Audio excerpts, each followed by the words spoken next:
G30 PKI atau Gerakan 30 September merupakan salah satu peristiwa paling kelam dalam sejarah Indonesia. Peristiwa ini terjadi pada malam 30 September hingga 1 Oktober 1965, di mana sekelompok anggota militer yang menamakan diri mereka Gerakan 30 September menculik dan membunuh 6 jenderal tinggi Angkatan Darat serta 1 perwira pertama, yaitu Letnan Jenderal Ahmad Yani, Mayor Jenderal R. Suprapto, Mayor Jenderal M.T. Haryono, Mayor Jenderal S. Parman, Brigadir Jenderal D.I. Panjaitan, Brigadir Jenderal Sutoyo Siswomiharjo, dan Letu Pierre Tendean, yang merupakan ajudan Jenderal Nasution. Gerakan ini diklaim bertujuan untuk menggagalkan apa yang mereka sebut sebagai Dewan Jenderal yang hendak melakukan kudeta terhadap Presiden Soekarno. Namun, akibat langsung dari peristiwa ini adalah bangkitnya militer di bawah pimpinan Soeharto yang kemudian mengambil alih kekuasaan.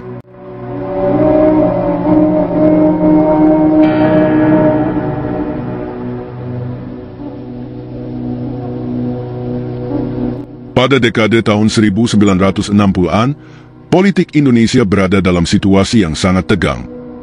Di satu sisi, terdapat Partai Komunis Indonesia atau PKI, yang menjadi salah satu partai terbesar di Indonesia, dengan dukungan yang kuat dari kaum buruh dan petani.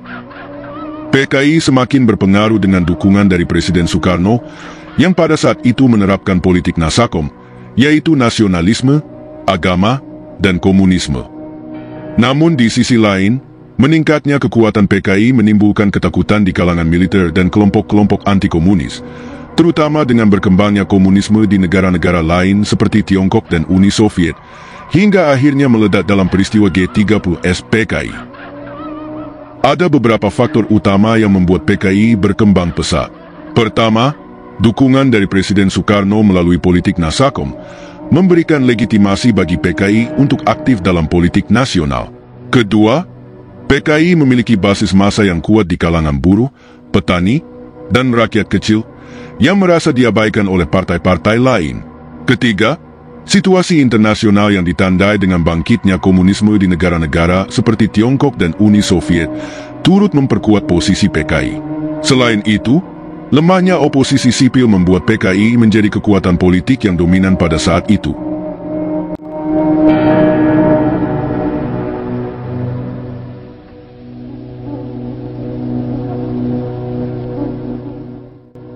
Militer memainkan peran sentral dalam politik Indonesia pada era tahun 1960-an.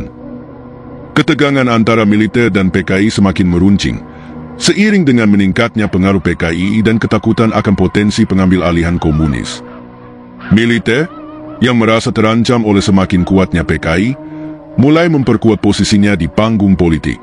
Hubungan antara kedua pihak semakin memburuk, ketika isu tentang adanya Dewan Jenderal yang hendak melakukan kudeta mulai merebak. Dewan Jenderal adalah istilah yang digunakan dalam narasi resmi peristiwa G30 PKI untuk menggambarkan sebuah kelompok fiktif yang diduga berisi jenderal-jenderal Angkatan Darat yang hendak menggulingkan Presiden Soekarno. PKI diklaim menggunakan isu ini sebagai alasan untuk melakukan penculikan dan pembunuhan terhadap sejumlah perwira tinggi Angkatan Darat. Namun, keberadaan Dewan Jenderal sebenarnya tidak pernah terbukti secara nyata, dan istilah ini banyak diperdebatkan dalam sejarah Indonesia karena dianggap bagian dari propaganda untuk memojokkan PKI. Militer juga semakin curiga terhadap PKI, terutama setelah PKI mengusulkan pembentukan Angkatan Kelima yang terdiri dari buruh dan petani bersenjata. Situasi ini menciptakan atmosfer yang sangat rawan dan menjadi salah satu faktor pemicu terjadinya peristiwa G30 PKI. Setelah peristiwa G30 PKI, militer mengambil alih kekuasaan dan melancarkan operasi besar-besaran untuk memberantas komunisme di Indonesia. Demikian tinjauan singkat mengenai peristiwa G30 PKI, iklim politik Indonesia pada tahun 1960-an, dan peran militer dalam dinamika politik saat itu. Dengan memahami latar belakang ini, kita bisa melihat bagaimana kompleksnya situasi yang akhirnya memicu salah satu tragedi terbesar dalam sejarah Indonesia.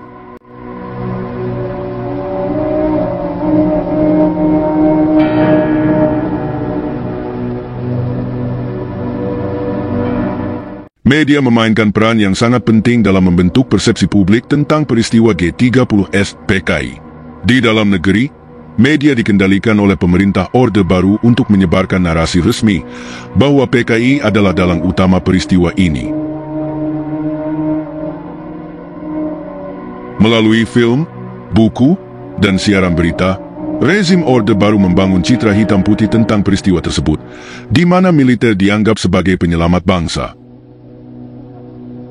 Sementara itu, media internasional memiliki pandangan yang lebih beragam. Beberapa di antaranya menyoroti kekerasan massal yang terjadi setelah peristiwa G30S PKI dan peran kekuatan asing dalam dinamika politik Indonesia. Media internasional menggambarkan peristiwa ini sebagai bentuk pembersihan komunis yang brutal.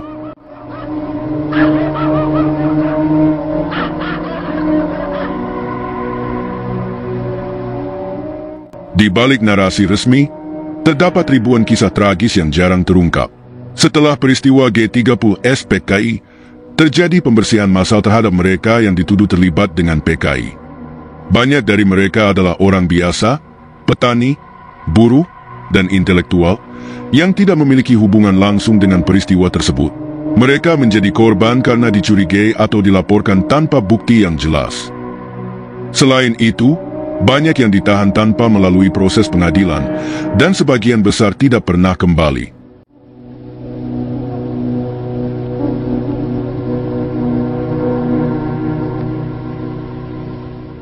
Banyak suara-suara dari mereka yang selamat atau keluarga korban yang dibungkam selama era Orde Baru. Kisah-kisah ini sengaja diabaikan demi mempertahankan narasi resmi. Beberapa dari mereka akhirnya berani berbicara setelah reformasi, meskipun masih ada rasa takut dan trauma yang mendalam. Mengungkap suara-suara yang hilang ini penting, bukan hanya untuk mengoreksi sejarah, tetapi juga untuk memberikan keadilan bagi mereka yang telah lama terpinggirkan. Melampaui narasi resmi berarti membuka ruang bagi kebenaran yang lebih lengkap. Kisah-kisah tersembunyi ini adalah bagian penting dari sejarah yang tidak boleh diabaikan. Dengan memahami berbagai sudut pandang, kita bisa belajar untuk menjadi masyarakat yang lebih adil dan manusiawi. Tetap bersama kami, karena di bagian berikutnya kita akan membahas warisan panjang dari peristiwa G30S PKI.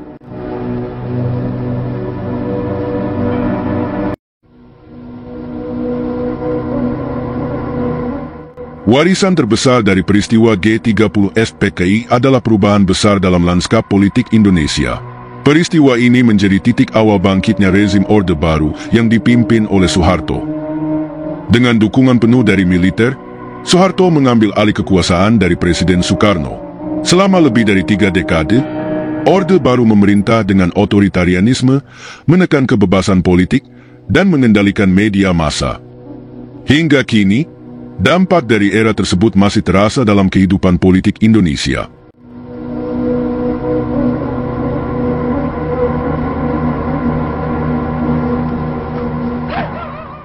Selain politik, peristiwa G30S PKI juga meninggalkan jejak yang mendalam dalam budaya Indonesia. Banyak karya sastra, film, dan musik yang terinspirasi oleh tragedi ini. Di era Orde Baru, narasi resmi mengenai G30S PKI disebarluaskan melalui berbagai media, termasuk film propaganda yang wajib ditonton di sekolah-sekolah. Namun seiring berjalannya waktu, karya-karya yang menantang narasi resmi mulai bermunculan, baik di dalam maupun luar negeri.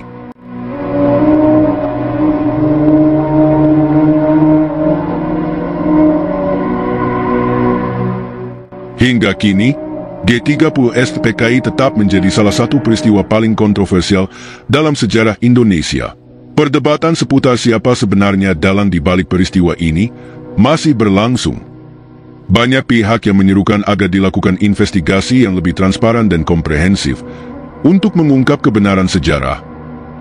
Selain itu, isu keadilan bagi para korban dan keluarga mereka juga menjadi sorotan. Ada yang merasa bahwa rekonsiliasi nasional perlu dilakukan, sementara yang lain berpendapat bahwa sejarah seharusnya tetap seperti yang diajarkan selama ini. Warisan G30S PKI masih membayangi politik dan budaya Indonesia hingga kini. Dengan memahami sejarah dari berbagai sudut pandang, kita bisa belajar untuk menjadi masyarakat yang lebih kritis dan terbuka. Tetaplah bersama kami untuk menyelami lebih dalam topik ini di bagian berikutnya.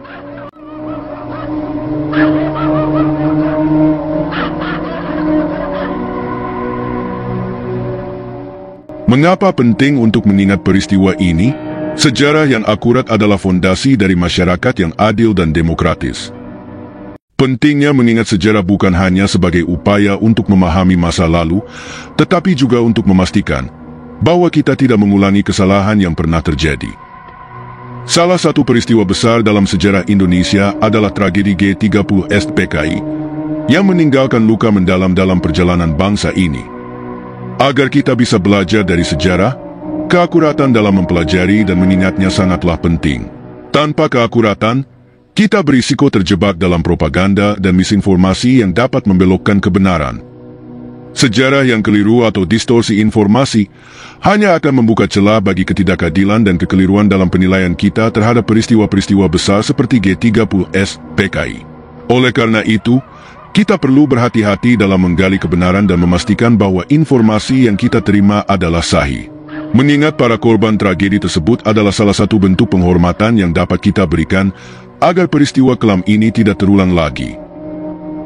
Mari kita jadikan mengenang sejarah ini sebagai tanggung jawab bersama, agar kita tidak hanya mengenang, tetapi juga berperan aktif dalam menjaga agar kekejaman serupa tidak terjadi lagi.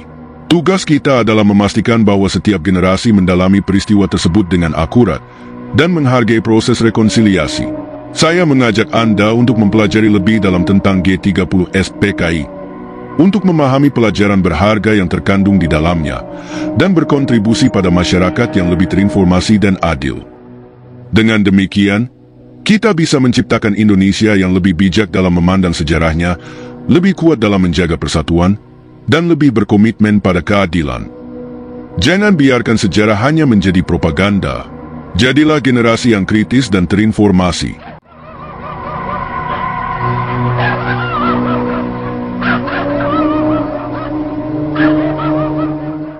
Menyelami lebih dalam peristiwa G30S PKI, membuka kita pada pemahaman yang lebih kompleks mengenai berbagai faktor yang berperan dalam kejadian tersebut. Salah satu aspek yang tak kalah penting untuk diperhatikan adalah konteks internasional. Pada saat itu, Indonesia berada di tengah-tengah ketegangan Perang Dingin, di mana pengaruh kekuatan asing, baik blok Barat maupun blok Timur, sangat besar. Saat itu, Amerika Serikat dan Uni Soviet bersaing memperebutkan pengaruh di seluruh dunia. Banyak yang berpendapat bahwa keterlibatan kekuatan luar, terutama dalam bentuk dukungan atau tekanan terhadap pihak-pihak tertentu, memiliki dampak langsung terhadap peristiwa G30S PKI. Konflik ideologi global ini turut mewarnai dinamika politik di Indonesia, dengan negara-negara besar memiliki kepentingan yang memengaruhi jalannya sejarah bangsa kita.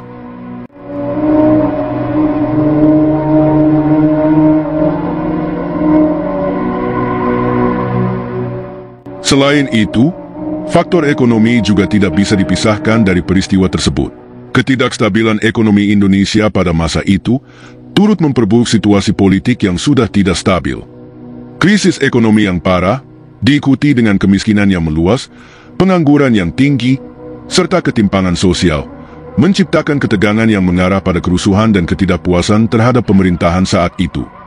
Ketidakmampuan untuk mengatasi masalah ekonomi ini menjadi pemicu yang memperburuk keadaan, sehingga menciptakan ketegangan politik yang akhirnya melahirkan tragedi tersebut.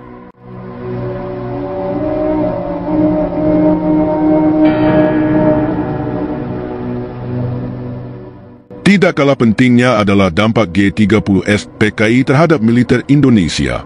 Peristiwa tersebut mempengaruhi struktur kekuasaan di Indonesia, di mana militer yang sebelumnya memiliki peran terbatas dalam pemerintahan, kini menjadi kekuatan dominan.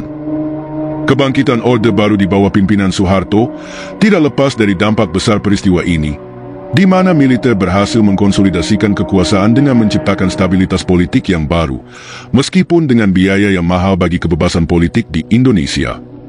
Militer menjadi pusat kekuasaan baru yang menentukan arah negara dalam beberapa dekade berikutnya, hingga jatuhnya Orde Baru pada tahun 1998.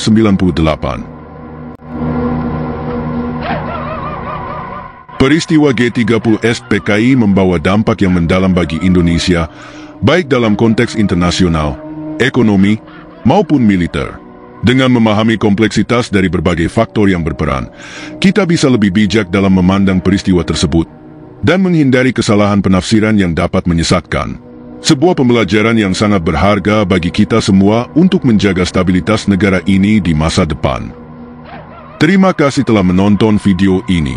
Jangan lupa untuk like, subscribe, dan bagikan agar lebih banyak orang mengetahui kisah ini. Sampai jumpa di video berikutnya.